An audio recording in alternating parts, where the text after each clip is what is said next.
Hey guys, what's going on? I'm Jimmy Wisenhunt, game designer here on H1Z1. We just got back from E3, ran a bunch of demos over there. We focused a lot on showing off combat, vehicles, and building. So today we're going to run through that with you guys so you can get the opportunity to see what we were doing over there, as well as we're going to be able to show the bow. We couldn't even do that at E3, so we're pretty stoked to show it off. So let's jump on in. Alright, so we're here in-game. This is H1Z1. For those of you guys not familiar, H1Z1 is a post-apocalyptic MMO survival game. It's kind of a mouthful, but it's what we're working on here at SOE. And as you can see, the world's pretty big, right? There's a lot of things that can happen here. The goal really is sandbox gameplay. And we want everything to be super intuitive. Imagine you're dropped into the woods with less than what you have in your pockets right now. You've got an axe, you've got a flashlight. I'm cheating a little bit for the purpose of showing you guys all this. I have a backpack and some things in here that would typically take me a couple weeks to get all the materials for and craft, so we could show that off. But yeah, so all you're going to start off with, you have a shirt, you've got your jeans here, and yeah, that's about all you got. So we want it to be very, very intuitive in the way that I have an axe, I can go in my inventory here, I can see in the crafting window to make a campfire I need wood, so I need to chop down a tree. And you know, over the years I've been trained playing video games that if there's an axe stuck in a stump, or there's a tree and I have an axe that I just can't chop it down. Thankfully, get an opportunity to work on a game where we can actually have some fun and be able to chop these trees down and get all the materials you need in a pretty easy way. Now, I want to point out that as I chop this thing down, you'll see it here in a bit, but they're going to fall, and it's going to make a lot of noise, and as you're looking off in the distance, just imagine that one of these trees comes falling down right now. It alerts me to a couple of things. There's a player out there, and he's in the middle of trying to get materials together. So I can go out there and I can jack his stuff if I wanted to. I could hope that maybe he has something I need, or I could just avoid him altogether. Even just go out and try to make a friend. You got to be careful of those type of situations. People get a little crazy in these games, and it's definitely part of the fun. But as I run through here, I'm going to try to get the materials together to show off the bow, because I'm actually going to need it. There's a zombie running up on me right now, as a matter of fact. Let's actually deal with this real quick. Since the last time that we showed a lot of this, they're actually quite a bit harder to kill. Made it look a little easy there. But so our discovery system is what starts your crafting pathway. So discovery, essentially, I'm going to throw a log in here that I got from that tree, and I'm going to click discover, and it's going to tell me that I can make wood planks. And this is going to look a little linear at first, but now I made a wood plank. I'm going to take the wood plank, throw that in, and it's going to show me that I can make wood sticks. Now it's going to open up a little bit once I make one of these. So if when I pulled this in, you notice a lot of the stuff grayed out. Now when I drug it in, I can combine that wood plank with a wood stick, which means now I have a new recipe.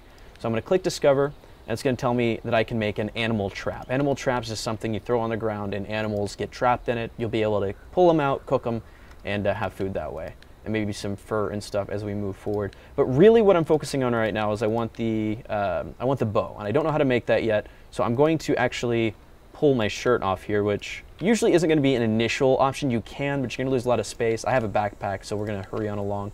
I got some scraps of cloth out of that by salvaging. And so now I'm going to take the stick, I'm going to take the cloth, and then those two together are going to be a wooden bow. So I'm going to craft that out. And it should auto-equip. Yeah, there it is. Cool. So I am going to take these in, to my crafting, here we go, and make a bunch of wood sticks, a bunch of wood planks, and then a bunch of wood sticks. I need to discover the fact that I can make arrows from sticks. Takes a little while. And now I have a bunch of arrows. So I have 15 arrows now. Cool, so we can move along now. I want to make sure that I got that out of the way quick, because throughout this demo, we do place some things in the world, but every time we've run this demo at E3, we had no idea what to expect. We've seen very, very different situations, and a lot of it's due to the fact that we have some emergent AI in our game. So as you run around, you may see a zombie, other times you might see 20, or you might see nothing at all, and then you see a deer running out, and those 20 zombies were there last time are now chasing it directly at you. So it's a very, very dynamic experience, even while we're running demos at E3, which is actually, it comes out to a lot of fun. It's not the same old thing every time. I'm going to throw this vehicle down real quick, and I'm going to jump on in. When you find these vehicles in the world, they're typically going to be in different states of disrepair. So some of them are going to be missing a wheel, a battery, just different things that allow them to run. You're going to have to craft those items and put them inside the inventory of the vehicle to repair them and get them working again. They also do use gas. You can see at the bottom right-hand corner of your screen. There's 95% right now. They're really gas heavy right now. Of course, we do have the ragdoll in right now. All the zombies are rigged up for that. You will do damage to your vehicle like as you do this. You're not just some unstoppable zombie killing juggernaut in a Jeep. You will want to try to hold back on doing this all the time. However, I'm not going to have too much extended use out of this, so I'm going to have some fun. And as you move along through a world, you're going to find some survival camps or survivor camps where you can kind of tell they didn't make it through here. And in these areas, you can find various things. You can find things like pre-built campfires, and you can use those if you don't already have one. Kind of nice and easy. And I'm going to try to run through here and see if we can find anything. You'll find containers like this in the world, as well as things actually spawning on top of vehicles or on the ground on shelves. And things will be kind of where you expect them. So you're going to find food in shelves. You're not going to find it kind of laying around unless you're at a campsite and maybe around the campfire. Oh my god, I'm getting destroyed behind me. Making this look a little easy. Right now, zombies, and I think we want to continue down this path. It's pretty exciting, is that they're pretty rough to kill unless you shoot them directly in the head. And the bow does have drop. It is a skill-based weapon. At point blank, it does take a while to draw out the bow and actually get the arrow knocked and everything, as you can see here. It's not always the best decision to just hit them up close, so you can actually still push with the bow. You can push zombies back. You can also punch, but you need to right-click to actually pull that back. So I'm going to jump back in my vehicle here. Actually, looks like I've taken some damage. I'm going to go around this direction. Just a little bit ago, I showed in my inventory I have a couple things that you normally wouldn't start with. Those are foundations, and these particular foundations are stilt foundations. They're built to be used against hills and a little bit easier to place, and we'll show that right up here. We, at E3, were using our dew collectors as objects that snap onto foundations, and we actually found that we would rather have those to be something you can place into the world, and I'll show that right here. Let me jump on out real quick. I'm going to reach in my inventory. I'm going to grab one of these wood foundations, the stilt foundation. Now, this is a high-end foundation. This is going to take you a while to build, as you could imagine. You see all these planks on it. You're going to have to gather all those and put those together.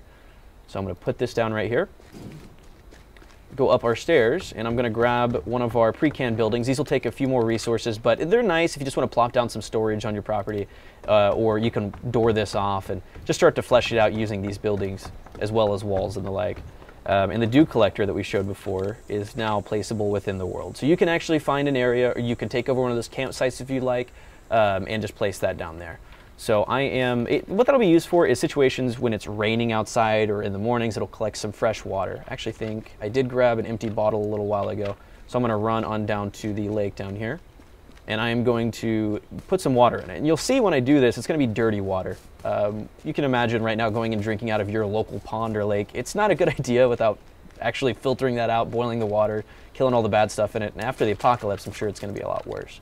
So I'm going to use this bottle, and it gives me dirty water out of this because I'm standing here in the water. And if I drink that, it's going to do some damage to me, and I'll actually do that right now. It's going to do some damage to me, but it's also going to give me some hydration. So it's a little bit of a trade-off. You can filter that out with charcoal filters and the like, boil the water, and but the dew collector solves that problem. As you start crafting that sort of thing out of a tarp and wood, you'll be able to be more self-sufficient and not worry about the dirty water. You can collect fresh water that way when it's raining. Actually, while we're on the topic, every day we do, the system will pick what type of day it's going to be. It could be a rainy day, a sunny day, it could be darker when it's cloudy outside, and you can see it can vary anything from this, which is a very light rain, which actually I think you can see here, all the way up to something like this. And you can see it actually affects the environment. It's going to affect the dynamics of the vehicles. Your character's going to get wet, he can get cold if it's too bad outside, you need to stay dry. We've actually worked out the system because we don't want anything to be decoration to not rain underneath trees. So you'll be safe under here. Throw down a campfire and you'll be solid. And dry everything out, cook your meal and all that fun stuff. So moving on forward here, I'm going to turn the lights back on.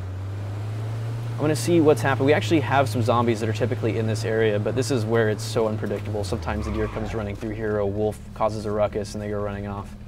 So let's see. Looks like there are some here. See if we can hit this guy from this distance. Barely. And the rain also, it's also not just something that can affect your character and just be pretty on the ground. It actually affects the how it looks during the day as far as like the lighting and everything as well. So it is a little bit harder to hit these shots.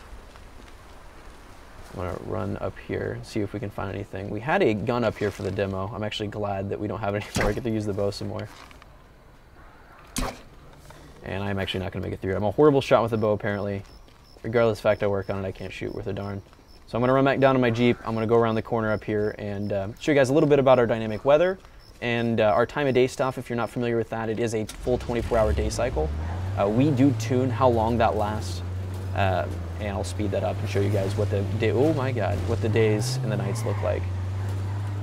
As it's a huge difference in gameplay depending on when you log in. We want to make sure that there are reasons to play at night as well. I'm actually just going to stop over here on this bridge and see if we can change the hour a little bit. This is a rainy day, and this is about noon on a rainy day. A really, really rainy day. Really Pacific Northwest, you can see there. And as it starts getting a little bit darker on in the day, let's say something like 10 o'clock. I'm sorry, 8 o'clock rather. 8 o'clock at night starts getting pretty dark, and the darkest you'll see in our game is when it's raining outside and 3 a.m. And it gets pretty intense. You do start off with a flashlight. It will run out of battery. It has changed our game completely. If you hadn't seen anything from us in a while, we used to have a torch. We pulled the torch from the starting equipment because, frankly, everyone was on fire within 5 seconds, and so was everything else. So flashlight, I think it looks a lot cooler. It adds a different feel to the game, and it's a better point light overall. But yeah, that is H1Z1 in a nutshell. I'm Jimmy Wizenhunt, game designer on the project. We look forward to giving you guys more updates on the game as we move forward, and we hope to get you guys in as soon as we can. Thank you.